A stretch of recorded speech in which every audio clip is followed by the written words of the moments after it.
Sugatan si dating Pampanga Representative Mikey Arroyo at dalawang kasama na bumangga ang kanilang sasakyan sa isang kotse sa Bacolor, Pampanga. Patay naman ang nagmamaneho ng nakasalpukang sasakyan. Live mula sa Quezon City, saksi si Mav Gonzalez.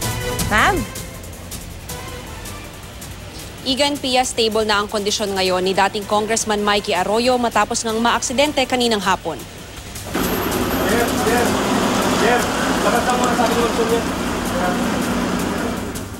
Sa St. Luke's Medical Center sa Quezon City, huling itinakbo si dating Pampanga Representative Mikey Arroyo matapos magtamo ng sugat sa ulo dahil sa isang aksidente. Papunta sanang Porac, Pampanga ang dating congressman nang makabungguan ng sinasakyan niya ang isang kotse sa Bacolor, Pampanga alas 3:30 ng hapon. Total wreck ang dalawang sasakyan. Sugatan si Arroyo pero patay ang nagmamaneho ng nakabanggaang kotse, si PO3 Alexander Ramos na naka-assign sa Regional Public Safety Battalion. Sugatan din ang dalawa pang kasama ni Arroyo, sina John Frederick Macaraeg at Edward Mendoza, na kapwa ay sinugod sa Mother Teresa of Calcutta Hospital. Doon din muna dinala si Arroyo bago inilipat sa St. Luke's Medical Center sa Quezon City.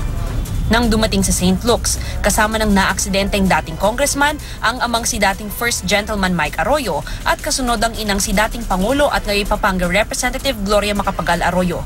Dumating din ang mag-iina ni Mikey. Igan, Pia, ayon sa staff nitong si Mikey Arroyo ay sumailalim na siya sa CT scan at X-ray at wala namang tinamong matinding injury. At live mula rito sa Quezon City, ako si Mav Gonzalez, ang inyong saksi.